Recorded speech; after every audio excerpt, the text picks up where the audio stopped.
이 지분형 모기지는 누가 봐도 약간 빚내기 쉬워지는 환경으로 만든 거다 보니까 이 제도 자체가 오히려 옛날 같으면 가계부채를 안 썼을 사람까지 이제 막 가계부채를 쓰게 만들, 이렇게 불확실성이 과거 대비 높아졌다라는 것 자체는 자산 가격이 앞으로 금리 인하든 돈을 막 풀든 또 무슨 일이 좀 이렇게 있어도 그것이 이제 되게 장기 우상향, 단기간의 급등 이런 쪽으로 기대하면은 좀. 안녕하세요 주식초등학교 여러분, 저는 오늘의 특강을 맡은 배문성입니다. 근데 저는 이게 앞서 말씀드렸듯이 제가 부동산 거래량과 가격이 앞으로 오르냐 내리냐를 판단하는 기준이 이제 빚내기 더 쉬운 환경이냐 더 어려워지는 환경이냐 그거에 따라서 판단한다고 말씀드렸는데, 이 지분형 모기지는 누가 봐도 약간 빚내기 쉬워지는 환경으로 만든 거다 보니까 굉장히 정교하게 혹은 이 수혜를 받을 수 있는 어떤 계층을 굉장히 제한적으로 쓰지 않으면 이거는 좀 집값 상승을 부추기는 좀 그런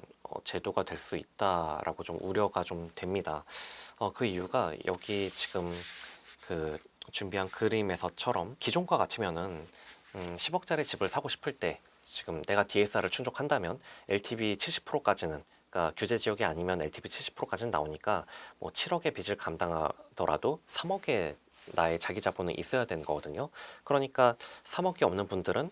애당초 저 7억이라는 빚을 내가 DSR을 충족하더라도 이렇게 질 수가 없는 거죠. 그렇다면 한 1억 5천만 있는 분을 가정을 하면은 LTV 70%니까 그럼 내가 자기 자본이 1억 5천이 있다라면은 5억 이하의 집만 이제 매수 가능한 겁니다. 근데 서울 수도권에 5억 이하 집이 잘 없잖아요. 그러면은 이렇게 1억 5천 정도만 있는 분은 아예 그냥 이제 매수에 참여를 하지 않는 식의 의사결정들을 하죠. 근데 지금 이 지분형 모기지를 이렇게 들여오는 순간 만약에 이게 주금공이 5억까지 50%까지 대주면은, 그러면 이제 1억 5천만 있는 분도 10억짜리 집을 살 수 있게 되고, 그러면 그 과정에서 옛날이었으면은 빚을 안 냈을 분인데 이제는 흔쾌히 이제 3억 5천이라는 빚을 내서 이 제도 자체가 오히려 가계부채를 더, 옛날 같으면 가계부채를 안 썼을 사람까지 이제 막 가계부채를 쓰게 만들 그런 위험이 있다라는 점에서 그러면 누가 봐도 이건 빚내기 더 쉬워지는 환경이 되는 거잖아요. 그래서 이게 굉장히 정교하게 짜여지지 않으면 이거는 좀 약간 좀 집값을 또 이제 한번 들어 올릴 수 있는, 그렇게 우리의 그 심리를 자극하는 그런 제도가 될 수 있다는 생각을 좀 합니다. 근데 이 부분 참 저도 헷갈리는 게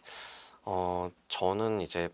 애널리스트로서 어떤 의견을 제시했는데 그게 틀리면 당연히 이제 비난이 뒤따르는 건 당연하다고 생각을 하거든요. 근데 제가 지난 2년간 제가 이제 시장을 좀 틀렸던 부분이, 사람들이 그렇게들 이렇게 막 상급지 아파트를 사고 싶어 한다라는 그런 심리를 무시한 게 아니라, 사람들이 그런 심리가 있어도 그걸 살 수 있을 만한 어떤 대출 여력이 뒤따라지지 않으면, 그러면 거래로 이어지지 않으니까 어떤 이 가계부채를 관리하겠다는 그런 정부의 의지 같은 게 과거 보수 정권에서는 확실히 그 부분을 굉장히 통제를 했다 보니까 수도권 집값이 굉장히 안정화가 됐었거든요. 그런데 이번에는 뭔가 가계부채 관리를 한다고 하면서도 또 이렇게 굉장히 또 이렇게 빚내기 쉬운 그런 정책들을 너무 많이 이렇게 여기저기 활용할 수 있게 그런 것들을 만들다 보니까 이게 결국은 다 이제 집 사는 대로 이 정책 자금들이 지금 쓰여지고 해서 이게 결국은 그게 이제 집값 상승으로 또 연결이 된 건데,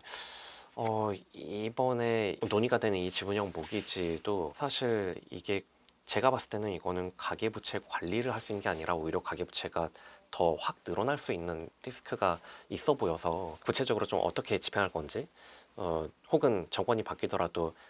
그대로 이제 강행이 될 건지, 이런 부분 굉장히 좀 조심스럽게 지켜보는 부분이기는 합니다. 어느 정당이 집권을 할지는 모르겠으나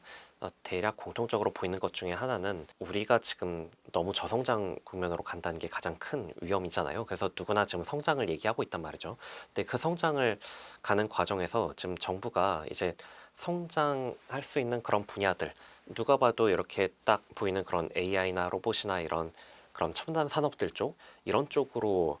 좀 더 돈이 흐를 수 있도록 그렇게 노력하려는 정책들이 지금 보이거든요.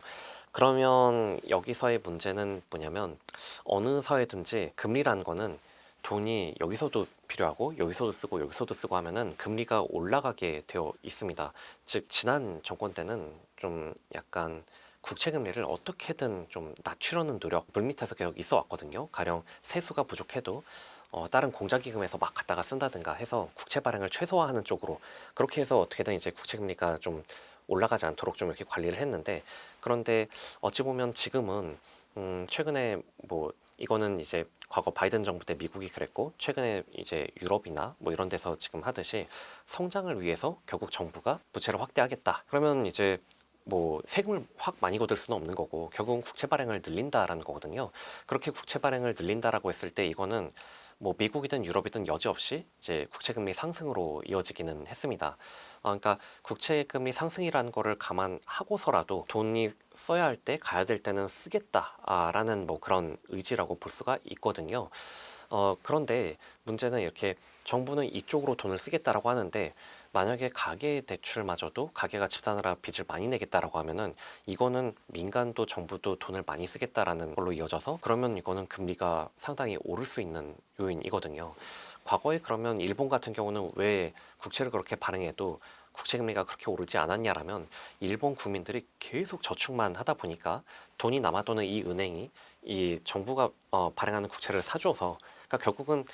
국민이 저축하니까 그 덕분에 정부가 이렇게 계속 부채를 늘려도 금리가 안정이 될 수 있었는데, 근데 지금은 이제 어쨌든 우리가 성장을 위해 정부가 돈을 쓰겠다라고 지금 이렇게 하고 있는 상황이란 말이죠. 그러면 이런 시기에 금리가 안 올라가려면 가계부채가 통제가 돼야, 이쪽에서는 좀 빚이 너무 늘지 않도록 통제가 돼야 되거든요. 그러다 보니 지금 이런 상황에서는 가계부채가 막 드는 게 금리의 상승으로도 연결이 될 수 있다, 그런 쪽에서 어떤 그 금리, 부채와 금리의 리스크 같은 것을 좀 과거와는 좀 달라진 양상으로 좀 우리가 감안해 봐야 된다라고 좀 생각을 합니다. 저는 사실은 뭐 무주택자나 유주택자나 다들 우리나라의 집값, 특히 뭐 서울 집값이 되게 비싸다라는 거는 다들 인정을 하는 것 같아요. 근데 비싸지만 그럼에도 불구하고 뭐 큰 하락은 없고 이제 우상향할 거다라는 전망과, 아니면 비싸니까 여차저차 하면은 막 뭐 폭락할 수도 있다, 혹은 뭐 이렇게 전체적으로라도 이제 우하향할 수 있다, 이런 이제 다양한 의견이 좀 공존하고 있는 건데,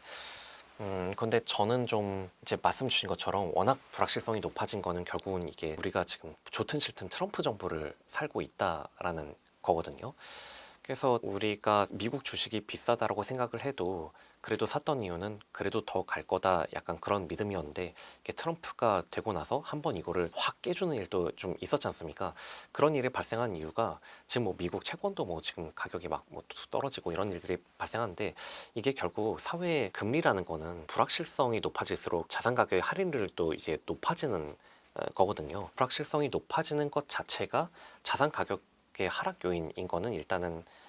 맞습니다. 뭘 생각하거나 얘기해도 다 뇌피셜이 될 수밖에 없는 상황인데, 일례로 보면은 지금 우리나라의 환율도 지금 막 굉장히 막 급하게 왔다 갔다, 뭐 하루에 20원 정도는 막 왔다 갔다 하는 이런 상황이 있는데, 뭐 제2의 플라자 합의를 지금 하고 있는 거다, 이런 말도 있을 정도죠. 그러면 여기서 상상력을 더 나아가 보면은